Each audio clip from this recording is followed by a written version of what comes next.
Welcome. Glad you guys can make it. It's funny. So first of all, hi, I'm Anthony Giuliano. I'm Chief Technology Officer for Landmark Ventures. For those who don't know, we do advisory, banking, and capital, really all focused on helping innovative technology companies grow. We're based out on the East Coast in New York City, which is where I lived for pretty much the past 18 years. And I've just moved back. I'm actually a California native, so I grew up in the South Bay, and now I live in the East Bay, but I'm now finally here. And so as a result, this is our first inaugural Chief Data Officer Summit. So first and foremost, thank you all for joining and making this momentous occasion. I'd also like to thank Domino for being here and helping us launch this. I think oftentimes, especially when we're doing something new in a new place, it's important to have that foundation, and really, really appreciate Domino's participation and help in sponsoring. From my side, and maybe what you don't know about the past 15 years that we've hosted our CIO Summit, there's always a section of that CIO Summit we've done that is around data. And it always felt like that piece was never enough. Everyone said, why don't you go do something bigger? Why don't you go do something more? Why don't you do something that's really an entire day dedicated to data? So here we are. This is our day dedicated to data. It's the first of many, so we hope to see you for the next 15 years of doing this one here as well.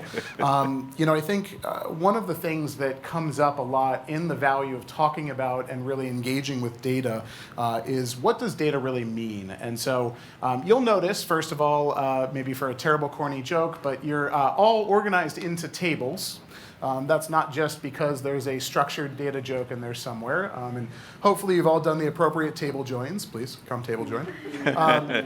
But what occurs to me is this entire room is organized to be interactive. So today, while yes, we have a couple of conversation topics, there will be some people on stage.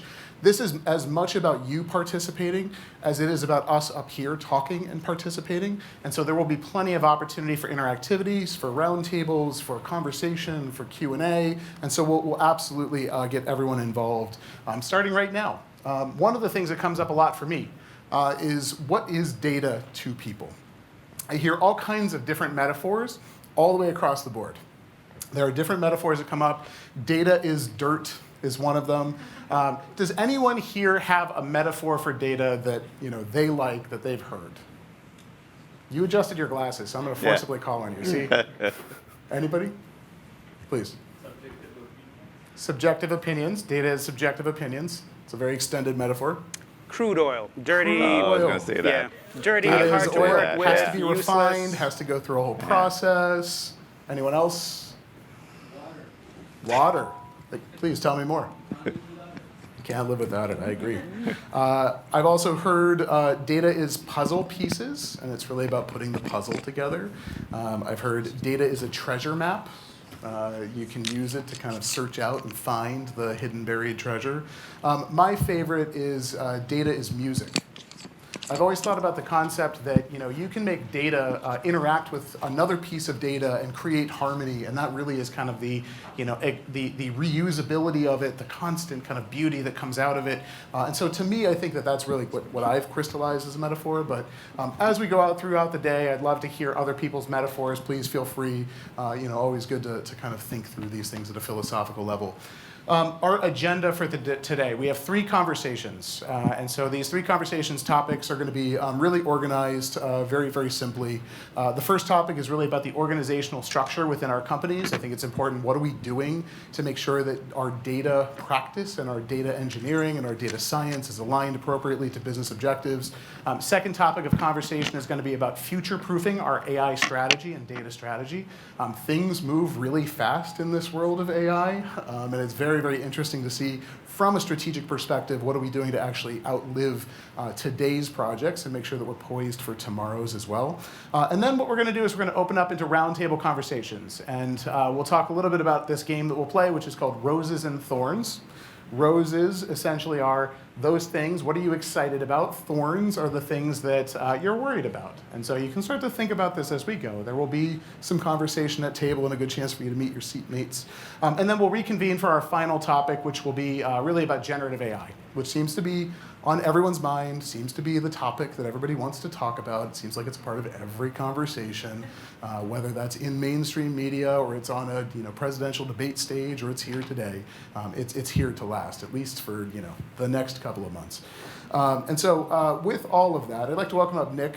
So Nick is the co-founder and CEO for Domino. I figured what better way to kind of begin our conversation than let's just have a little chat, please. Yeah, got a little I don't space want in to crowd between. you too much. No. I can move over here if you like. It's okay. So Nick, maybe introduce yourself and give us your metaphor for data. Well, hey everyone. First of all, thanks for coming.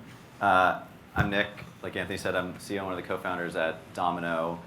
For folks who haven't heard of us, we make a AI, data science, whatever you want to call it now, platform that's really tailored for large enterprises, in particular in regulated industries. So we kind of provide the full stack, soup to nuts, for everything you need to build models and then operationalize them, and to do that in an organization at scale. And I feel really privileged to get to work with some of the leading companies and some of the most interesting industries in the world doing the most advanced and impactful work with AI. So that's why I'm excited to be here. Next interactive topic. Should I change my profile picture? I feel like this bio picture might be a little outdated. So I've got a good one for you about Please, the data your metaphor. metaphor. And I think that this is going to be one folks haven't heard before, I hope. And I won't take credit for it. I heard it from someone else who gave a talk at, does anyone here remember Strata, the Strata conference? Sure. Yeah. Back when it was big data instead of AI. Yeah. So there's a talk at Strata in, 2012, 2011, and the metaphor that the speaker used that I loved and has stuck with me ever since is data is like toxic waste.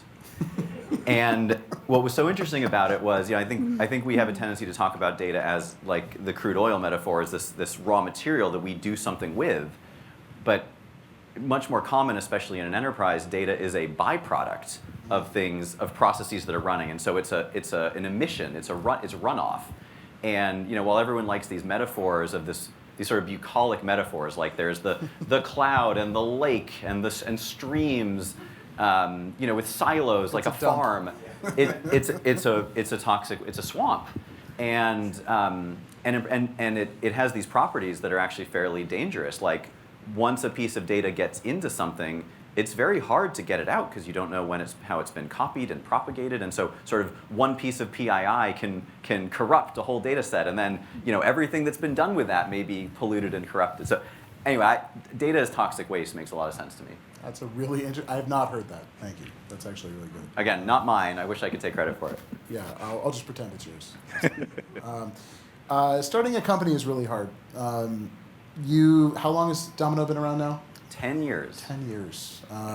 Obviously, there was some decision somewhere in there that said, okay, we're going to go start a company. How'd you arrive at that decision? Why did you begin a company? So I was working in finance. I was working at a hedge fund called Bridgewater, which has been in the news a bit recently if you read the New York Times. And I'd been there for almost 10 years, and my team at Bridgewater was building the internal technology platform that the quants there use to build and operationalize models for predicting macroeconomic market movements. And that problem was really interesting. How do you build the technology infrastructure to put models at the heart of your business and to enable quantitative researchers, that's what they were called before data science became trendy, how do you enable them to be really productive at scale? But it's a little cliche, but I felt an itch to have a bigger impact on the world. So working in finance, you're at the end of the day, you're helping people make more money, and it's you can argue that capital is getting put to use to help make other industries and businesses more efficient or whatever. But at the end of the day, I wanted to have a bigger positive impact on the world. And this was 2013, so data science was just emerging as the sexiest job of the 21st century. But it was very clear back then that data science and then machine learning were going to sweep over every industry and change how everybody worked. And I felt like my colleagues and my co-founders and I had kind of we'd been living in the future a little bit because we'd helped Bridgewater adopt some of those techniques and put them into practice. And so we set off to go build the technology to help more companies do that. And now prompt engineer is like the sexiest job of the 21st century. maybe, yeah. There's been a lot of recent conversation and certainly news about it, but this executive order that was just passed around, AI, and a lot of regulation coming. It's a little bit nebulous. It's a little bit uninterpreted. I'm just curious if you have a particular hot take, anything worth sharing or thinking about that either impacts your business or your customers. Yeah, I haven't read the whole thing word for word, and I haven't asked ChatGPT. That's to okay. Most of the summarize it regulators either. haven't either. Right, I'm not right. sure President Biden did either. So just. Yeah, I mean, my take, I would say it is. I would say misguided is is a big understatement, and here's what I mean by that. First, I think the main things they're trying to regulate, as far as I can tell, are going to be easily circumventable by the bad actors anyway, like kind of using LLMs to generate dangerous chemical weapons, or even to generate disinformation. The bad actors. The bad actors are increasingly nation states that have resources to train their own LLMs anyway. So like, who cares? They're not going to pay attention to the executive order, and things like watermarks are easily bypassable already with existing technology. So I think that's sort of a fool's errand, and is basically like it's going to be sort of an irrelevant show of optics. And meanwhile, I think they're sort of ignoring the things that are regulatable right now, which are affecting consumers the most, which are sort of data privacy risks through commercial LLMs. So that was, I think, mostly ignored. And then the final thing I'll say is, I see the timer blinking here. I think it's a really dangerous moment around regulation for AI, because I think the downsides of suppressing innovation are as big, if not bigger, than the potential upside of putting shackles on some of the dangerous use cases. And there's a metaphor. People throw around the metaphor of AI as like nuclear weapons a lot. But the flip side of that is that AI could also be like nuclear power, which I think we overregulated out of misguided fear and really missed out on an opportunity to sort of radically change the world for the better. So I think basically like focusing on the wrong things and probably overly prescriptive in a way that's going to hamstring innovation in a really dangerous way. Yeah, it's a huge philosophical debate that I feel like will come up a few times today. So appreciate your weighing in. Well, Nick, thank you very much. Appreciate it. Thanks for being here. Okay.